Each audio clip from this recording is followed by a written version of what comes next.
Hi guys. So people been asking about GURPS, and I've been talking more about it. So keep in mind that systems changed. So let's talk attributes. GURPS has 4. That's it. You have strength, a measure of your brawn, physical muscle, dexterity, measure of agility and coordination. Can you do the knife thing? Boom, boom, boom, boom, boom, boom, boom, boom, boom, and not cut off your fingers? Or can you, dodge those cars? Right? Intelligence. I should also tell you that what they use for their abbreviation. So in GURPS, strength abbreviation is just ST. Dexterity is DX. Intelligence is IQ. So they're using 2 letters instead of 3. So intelligence, a measure of brain power, alertness, adaptability, and general background experience. So your smarts, street and otherwise. Street and book, right? Health, HT, a measure of energy and vitality. Health also stands for hits. HT also stands for hits. Hits equal to your health score. So it's the amount of physical damage a character can take when you've taken hits, equal to your health score. You soon fall unconscious. All right, so this has a different mechanic than you're dead at 0. But let's see how the mechanic is described, at least in this little beginning part here. Further injury can kill you. Death is not permanent in all game worlds, but it's inconvenient. Yes, it certainly is when your little paper person dies. The 4 attributes are considered equally valuable. Getting a strength of 12 will cost just as many points as health, dexterity, or IQ of 12. I understand that changed in the 4th edition, so keep that in mind. They did some, where they made some of the attributes more expensive. The point cost for beginning attributes is given in the table below. Note that a score of 10 in any attribute is free, since 10 is average. Scores below 10 have a negative cost. For instance, if you take a dexterity of 8, the cost is negative 15. By making your character somewhat clumsy, you have earned an extra 15 points that can be applied elsewhere. Remember, you get a certain amount of points to build your character with. The scores below range from 1 to 20. 1 is the lowest score permitted for a human. There is no upper limit for any score. However, very high scores are impossible for beginning characters. For each attribute, a score of 10 represents the human average. Anything from 8 to 12 is in the range considered normal. Scores above 16 are definitely unusual. Scores above 20 are superhuman. So right there, they're trying to give you a middle range so you can understand what the numbers represent. Always good. This table is intended for physically adult characters, 15-year-olds and older. For a younger character, follow the rules given for children on page 14. Now, that's one of the cool things about this system. You can play a kid. It gives you, because it gives you rules, it can help you create children in a setting.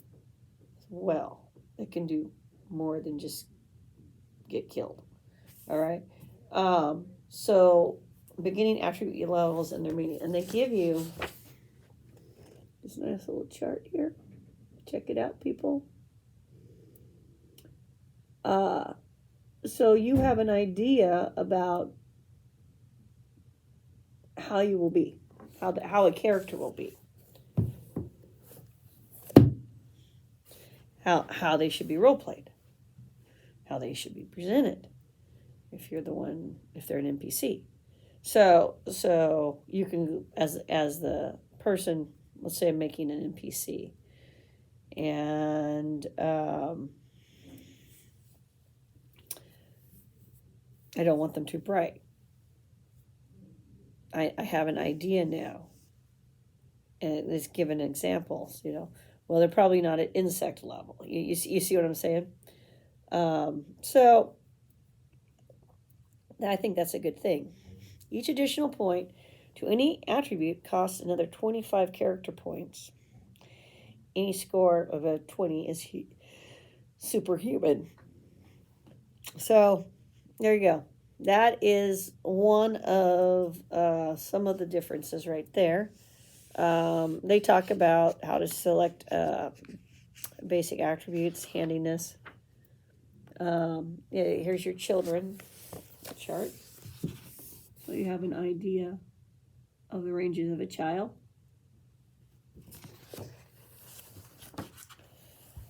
Because you could play a child in this game. So, and of course, it has speed scores. It has a lot of the same things you find in all games. Weight, height, wealth status, reputation, status in general. And then they get into all their advantages and disadvantages. So I wanted to just take a look at that. And we'll start looking at the mechanics of stuff in this game as we get going. Because I also want to move on to this GURPS. I think I've shown you guys the book before. Comic horror, and I got Traveler. I've been thinking about what to do. But, the kid obviously, he likes to, You saw the unicorn in there where I'm like, is he playing cars? The 15-year-old. He was really making sound effects. They didn't really come through on the video, but it was hilarious. Screeching and so let's take a look at this a little bit more in depth. One of the nice things they do in here, and I'll have to look at when the 4th edition came out. This might be a 3rd edition book. Don't know. But they give you character templates for the typical sort of characters you find in a 50s sci-fi type movie. So you got your academic, scientist. Of course, there's a professor or a scientist of some kind running around in a lot of these movies. Maybe more than one, depending on the genre. But there is always a professor and his kid, or a professor. It's very Johnny Quest in that respect. I don't know if they give you sample characters. Oh, they do. They do in the big book. So I imagine in 4 they do a similar thing. So we'll have to take a look at all this stuff. Maybe we'll create an adventure together in GURPS and figure out the pre-made characters and things like that. NPCs, the adventurers, who they would be. But yeah, so got to have your academic scientist. Even on Gilligan's Island, they had an academic/scientist.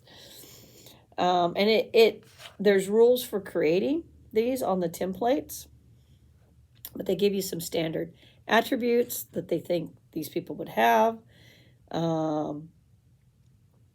And then they tell you, how many points for, you have for advantages, disadvantages, primary skills. You need 2 secondary skills, one of, and it'll tell you, and background skills, total of 5 points in any area of knowledge, customization notes. So it can really help you, because people say GURPS is overwhelming. Well, it is if you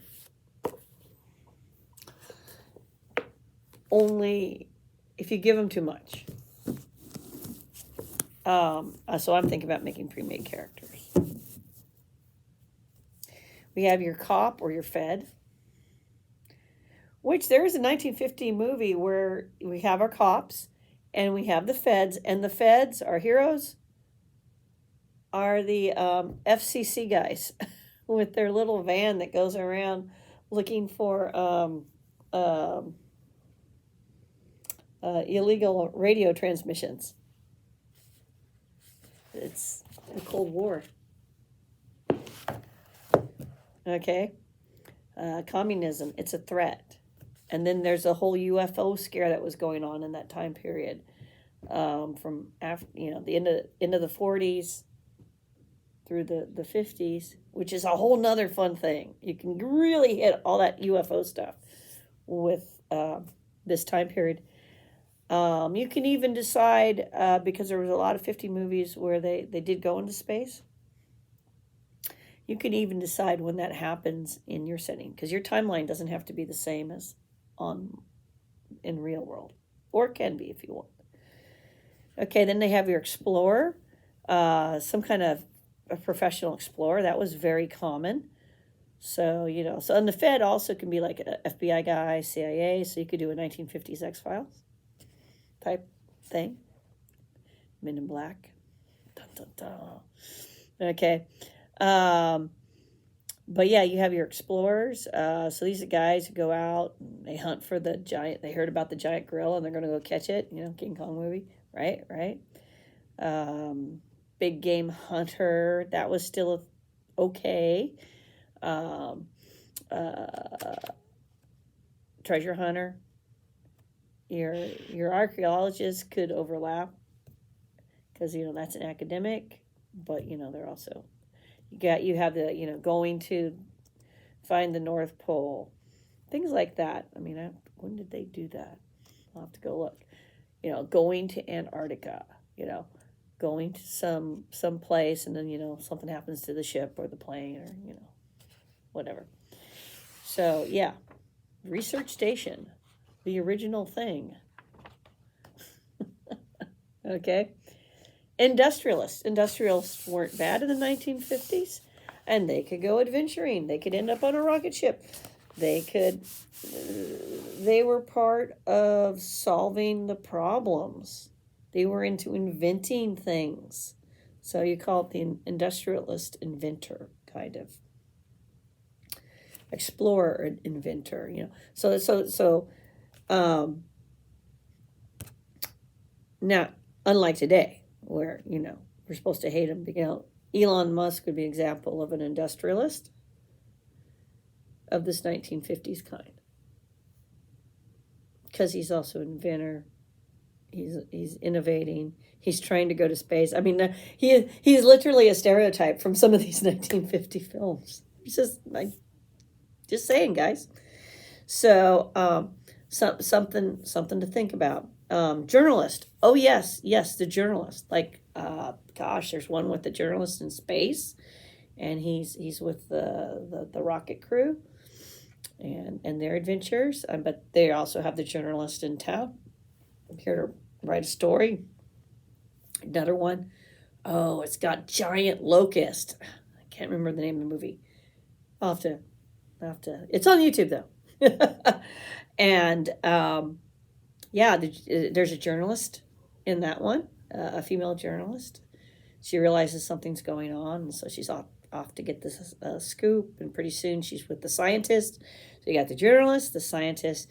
You got the military guy. That would probably You got the military folks, and they're all trying to stop this locust plague, and unfortunately they're not little locusts, they're like dino-sized locusts, so it's a problem. They're eating whole towns, the people. So that is a total 1950s trope that I just explained, and you can go watch the movie and see what they did in that. Kid, teenager. Remember I said? I mean, you could 1950s the Scooby-Doo crew do those meddling kids, but actually give them actual sci-fi, not just taking the mask off of people. But teenagers from outer space would be example. I know how the movie ends. There's some great things in it that I love. It's a good one for getting the NPCs down, because you really have uh, two. You really have just two adventurers in that one, and they're both teenagers. Everybody else would be an NPC. Okay. Loner. This is your romantic drifter. You know, that's part of the American culture. The guy who, you know, the dark, but, you know, good heroic stranger. And so they're a thing in these films. Wherever the loner goes, he will be viewed with suspicion by the locals, you know, but they often are the ones who, you know, save the day. Musical ability is gone. Yeah, they're telling you about him. Yeah. So this is your singing bard, the loner. Whips out that guitar, has the harmonica, whatever. Got the sneezes today. I'm trying not to sneeze. The military man, got to have them. Like I said, the military were in the locust one. Well, there's another one where it's the wife, the scientist. There's a cop. There's some military people. Things happen to them all. UFOs, you know. So some of those characters would be NPCs. Others would act because they're actually there consistently. You would consider them part of the adventuring party. I would. So the military guy, I just watched another film, and I told everybody I did a link up on Twitter for it on YouTube, because there's a monster in there. I'm like, oh, that's so D&D. I wonder if that inspired a D&D monster. I'm thinking of a few. It could be. And that one has, let's see, it has a professor. And it has his daughter. So that would be your kid, your teenage kid, or young adult. And she's not really into science, you know. You have, there was another lady, maybe assistant. I don't think it was his, I don't think it was a relative. May have been an assistant. Then you had the loner literally flew into this.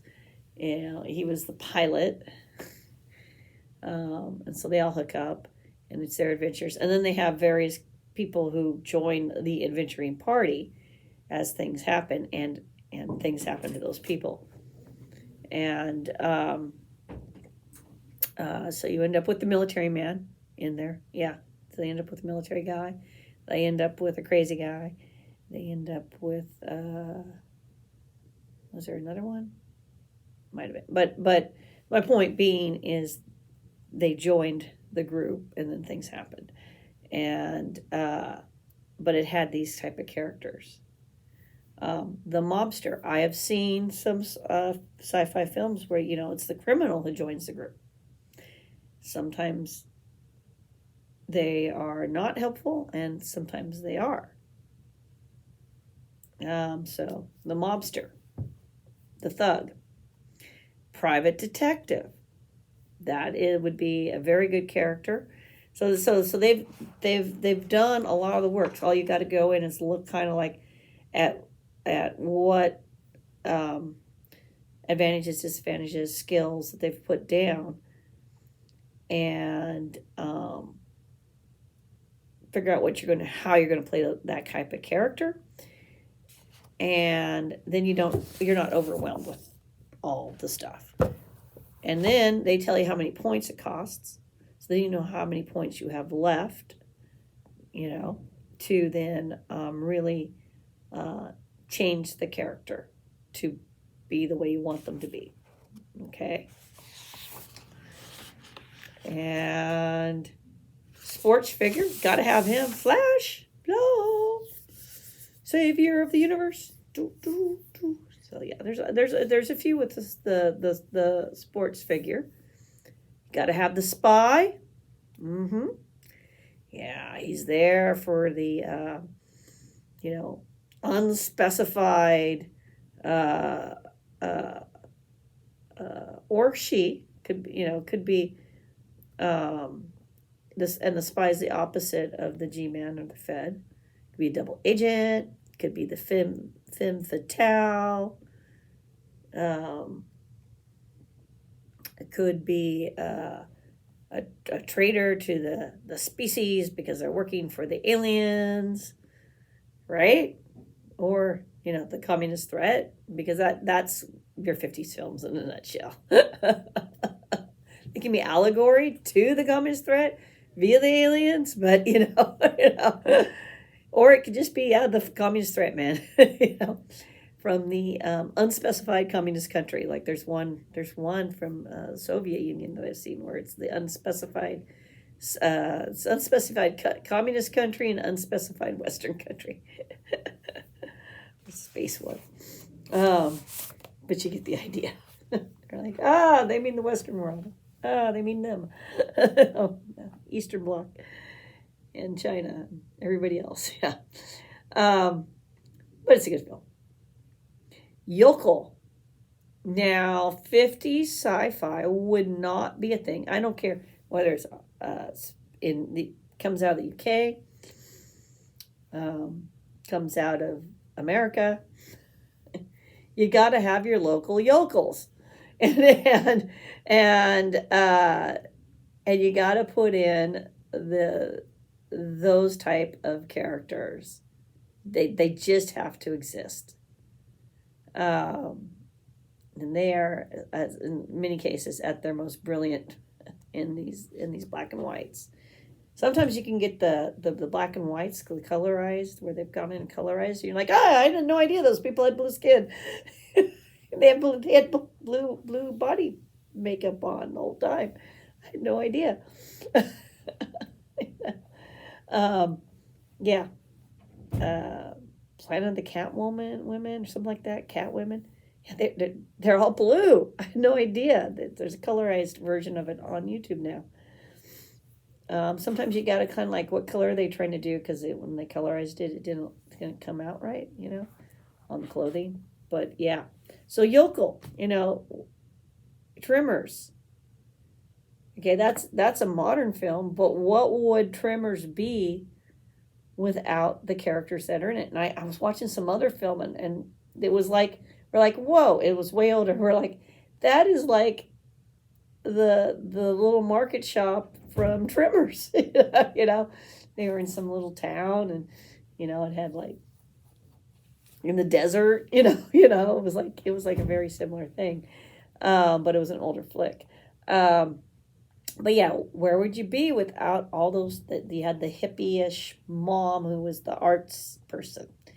You had the two dudes who were the jack, the jack of all trades guys, fix it dudes, right? You had the guy who ran the market. You had of course the survivalist and his wife. I mean, Trimmers would not be Trimmers without that character. Oh my gosh, the character was so awesome. But it was all their unique yokel, sometimes conflicting personalities. And the kid who was always a jokester, wasn't too bright. All those personalities is what made that film. It wasn't the monsters as much as it was the characters dealing with the monsters and then the things they would do and say. And that made it so fun. And you just go watch Tremors 1 and you'll know exactly what I mean if you haven't seen that movie. And that's a modern one, but it was a 50s movie in all its elements of the town dealing with the threat. And they don't have the police. Anybody could help them. They were cut off from. So yeah, it was this group of people in this town that you could argue is dying, uh, um, dealing with this problem. Okay, so then when they go on is they start talking about the advantages and disadvantages of skills they put with these some ones from other books that the supplements they put out that might be useful. So that's always good. Um, and then they go into exotic stuff. They give some sample characters. So we got a professor. We've got the kid who's 17 who's with her uncle. We've got the all-American boy. We got the kid. And there's your instant play group.